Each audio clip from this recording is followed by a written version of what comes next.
show some replays of our 10 War League and talk a little bit about my opinion on what you should upgrade first as you progress. So we'll let this video play and we're going to start talking. So I'll make some more videos after this about specifically for each town hall what I feel like you should upgrade first, when you should upgrade your town hall, and etc, etc. But this video is more going to be an overview of, generally speaking, the different types of strategies with upgrading. So the first one, I feel like it would be rushing. And rushing is, well, when you upgrade your town hall as fast as possible, and typically it's not the best idea. It can be useful if you need the donations. You want to donate it troops to yourself and your clan doesn't have anyone with that level. You can rush an account real quick, but really it's probably not the best idea. And after that, you can, kind of on the flip side, would be just maxing out your town hall, which is the best idea. It definitely gives you a jump start to your next town hall. You'll be able to upgrade a whole lot faster, but it can be really annoying to upgrade all the walls and things like that, so there's definitely a downside. And then another thing you could do is you can do what's called point fiving.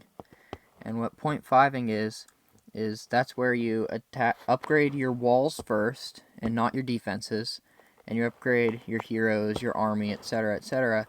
That way when you're in a war, you can you get matched up against a lower town hall than you.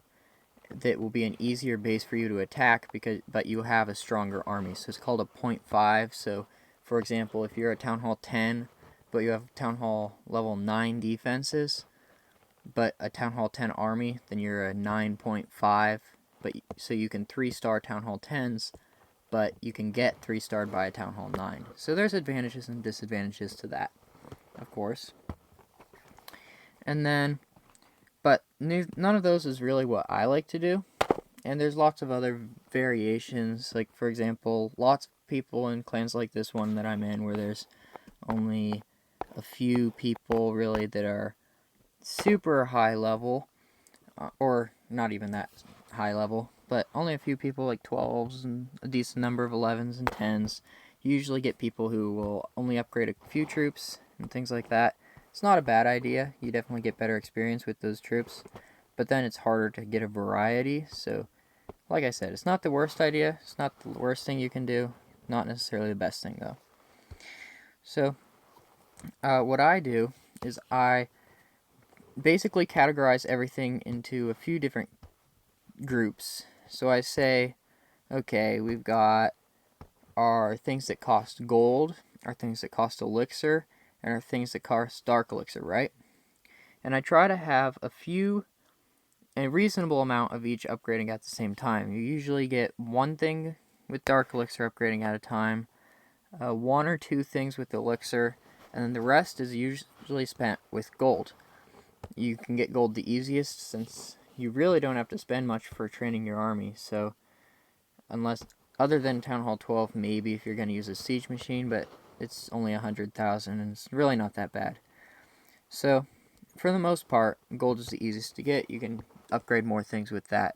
And then in those categories, there's of course your defenses and buildings.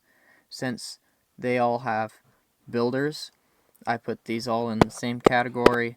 And then we have, of course, things like the laboratory things, the troops that you could upgrade, and that would be a separate category. And then you've got your heroes, which is probably the one you want to manipulate your laboratory around. If you're upgrading a elixir hero like your Grand Warden, then you'd be focusing on more dark elixir troops in your laboratory, and vice versa if you were working on a dark elixir troop like, well, hero, any of the other heroes.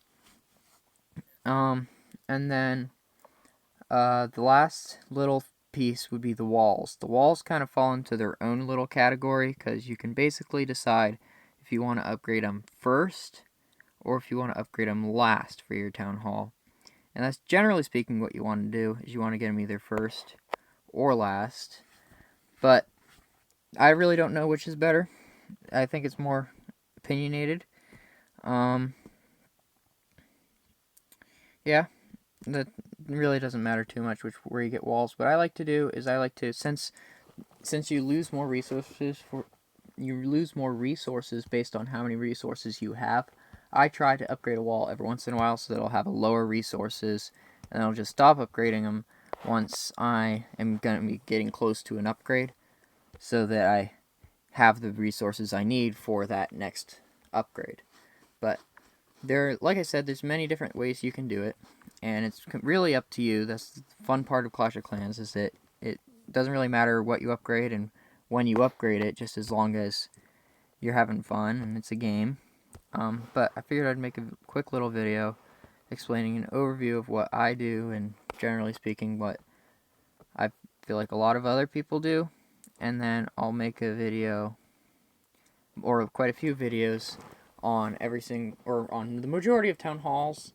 Some town halls I'll lump together, and because they're similar.